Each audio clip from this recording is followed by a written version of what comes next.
Now to West Asia. On Sunday, a missile struck central Israel. It fell in an open area. No one was hurt, but for Israel this was a big deal. They were hit by a hypersonic ballistic missile. It was fired by Yemen's Houthis. It traveled over 2,000 km to reach Israel, and, more importantly, the air defenses could not stop it. Of course, Israel is not taking it lightly. Prime Minister Benjamin Netanyahu says that the Houthis will pay heavy price for this. But is this strike a new escalation in the Gaza war? As the war inches close to its first anniversary, can Israel expect more such attacks? Our next report tells you more.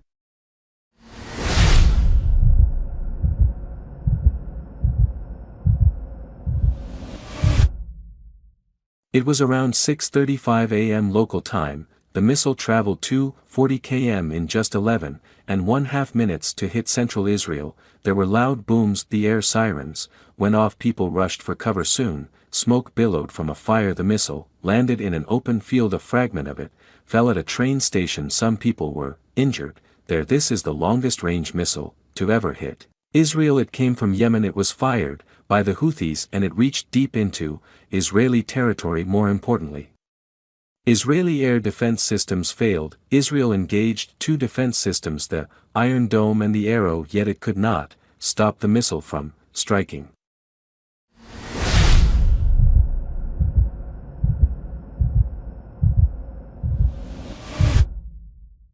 So the question is, how did the Houthis achieve this? Well, the group says it's their new hypersonic ballistic missile. The missile force in the Yemeni armed forces carried out a special military operation which targeted a military target of the Israeli enemy in the Jaffa area in occupied Palestine. The operation was carried out with a new hypersonic ballistic missile that managed to reach its target, and the enemy's defensive systems failed to intercept and face. The Houthis say that the missile is part of a new technology. It's homegrown and apparently created by Yemeni technicians.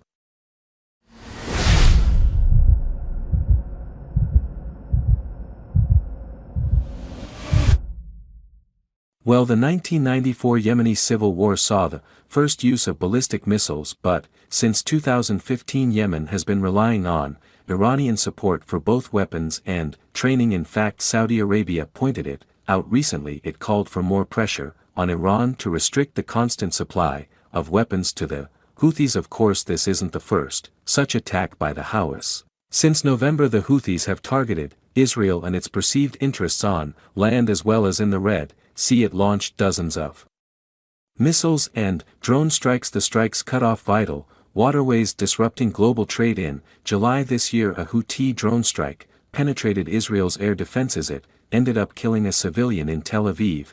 But while this attack may have failed, the Houthis say that there will be more such strikes in the coming days. Meanwhile, Israel is furious. Prime Minister Benjamin Netanyahu says that the Houthis will pay a heavy price for this strike.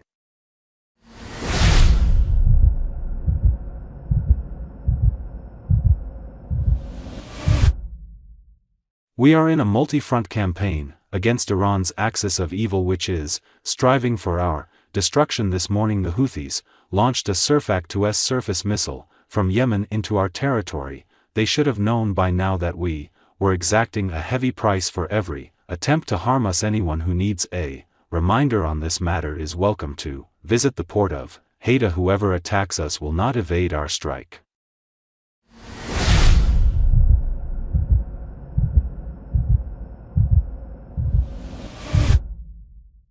The attack comes just weeks ahead of the first anniversary of the war. Last year Hamas attacked Israel on October 7. Israel went to war in Gaza, and since then West Asia has plunged into chaos. Nearly a year later, the tensions are still high and there are fears of new fronts opening in the war every single day.